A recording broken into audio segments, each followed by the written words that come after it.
governo do presidente Lula é desaprovado por 50,9% dos brasileiros e é aprovado por 45,6%. É o que aponta um levantamento da Paraná Pesquisas, divulgado hoje, um pouco mais cedo. Os que não sabem ou que não responderam, cerca de 3%. Um outro recorte da pesquisa mostra que 32,7% avaliam o governo como ótimo ou bom e 23,1% classificam como regular e 42,8% avaliam como ruim. Outros 1,4% não souberam ou não responderam. O Instituto ouviu 2.038 pessoas entre os dias 18 e 22 de dezembro. Vamos repercutir, então, essa análise, esses números que foram divulgados hoje um pouco mais cedo. Estamos chegando no ano eleitoral. Acácio Miranda, quero ouvir a sua análise. O que leva a colocar o cenário, o governo federal, como ruim nesse momento? É a agenda econômica do Congresso? É a falta de articulação no que gera um efeito lá na ponta, de fato, lá no eleitor? Isso ajuda a arruinar a imagem do governo, mesmo liberando recursos? Bruno, é um conjunto de fatores, mas eu acho que o principal é a polarização que nós vivemos. Independentemente das muitas falhas do governo, mesmo que fossem mais acertos do que falhas, esses números estariam no mesmo patamar, porque nós temos uma parcela considerável de eleitores mais alinhados à direita que nunca votariam no presidente Lula e, obviamente, nunca aceitarão as medidas impostas e as políticas públicas aplicadas pelo governo Lula. Nós vivemos um fenômeno parecido de 2018 a 2022, quando o presidente estava no outro extremo da polarização.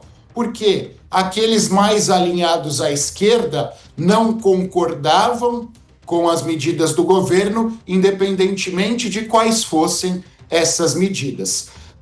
Há também uma análise interessante a partir desse dado, que são as eleições de 2026. Mais uma vez, as eleições presidenciais serão decididas por dois fatores.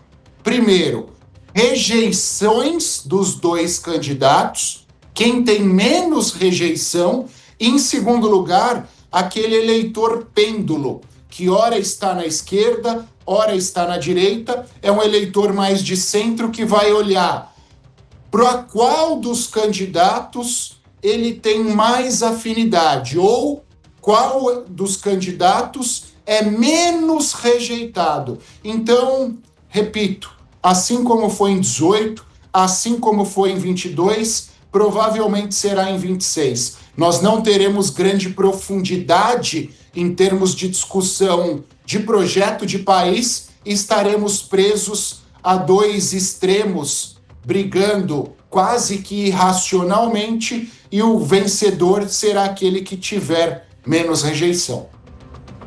Eu quero continuar com esse assunto ainda aqui, ouvir também a sua análise, porque é o seguinte, Deise, a gente vê que a imagem do governo fica flutuando, né? Em alguns momentos ela sobe, outros momentos é uma imagem ruim, e chegando no ano eleitoral, é algo muito normal, quando um governante não vai muito bem, começa uma agenda eleitoreira dentro do Congresso Nacional. A gente viu agora nos últimos dias, foi aprovado, foi sancionado ali o imposto de renda para quem recebe até R$5.000. Esses auxílios vão ajudar no ano que vem a chegar numa eleição com uma imagem um pouco mais robusta, reformada do governo, ou isso é uma tendência a aumentar a cada dia até o final do ano que vem? Bruno, eu acredito que tanto a isenção do imposto de renda como outras vitórias que o governo teve no Congresso Nacional vão ajudar e vão ajudar muito no ano eleitoral, porque esse justamente foi um governo que não entregou quase nada do que prometeu em campanha eleitoral.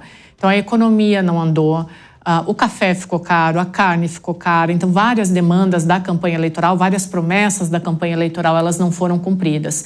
Então qualquer pequena vitória, e a isenção do imposto de renda, ela não é uma pequena vitória para o Palácio do Planalto, ela vai ser sim muito utilizada durante o período eleitoral. Agora, essas oscilações que a gente tem visto nas pesquisas, tem um ponto fundamental que eu considero relevante nas discussões das últimas semanas, Bruno, que justificam, às vezes, um pouco de melhora ou um pouco de piora na avaliação do governo. A nossa pauta nos últimos meses, ela tem sido, principalmente a pauta formada pela direita, ela tem sido o PL da dosimetria.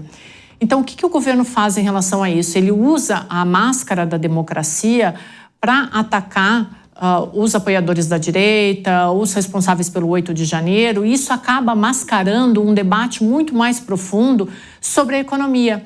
E é esse debate sobre a economia que provavelmente faria com que as intenções de voto, com que a popularidade do presidente Lula decaísse.